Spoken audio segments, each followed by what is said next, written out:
In our continuing coverage tonight, gun control was a topic today in downtown Milwaukee, where nearly half of the nation's governors started a weekend of meetings. And the Night Team's Theo Keith is there live with more on the busy day for those governors. Theo.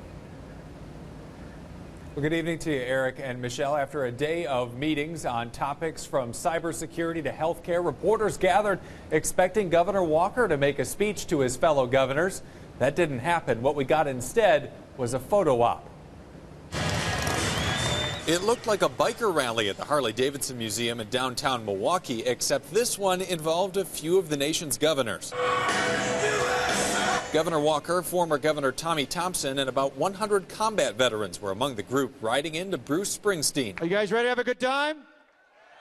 I can't hear you. Are you ready to have a good time? Earlier in the day, Walker pledged to make the annual governors meeting about bipartisanship and sharing ideas instead of politics. He declined to criticize his fellow governors on issues like health care or gun control.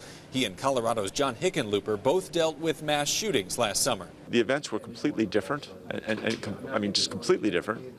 And yet, there are certain common characteristics to it. So I think part of our challenge is to keep the lines of communication open. Outside the event, a group of protesters gathered, asking that the governors listen to them. We shall not be moved. But perhaps the most interesting news of the day was when a reporter asked Walker about the GOP's effort to block the federal health care law.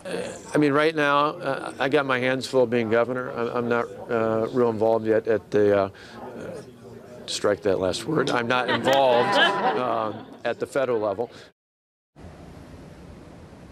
Make of that what you will. You could hear it drew laughs from the people gathered around. Democrats, though, called it a Freudian slip. Walker, of course, is mentioned by many as a presidential hopeful. Back to you. All right. Thanks, Theo.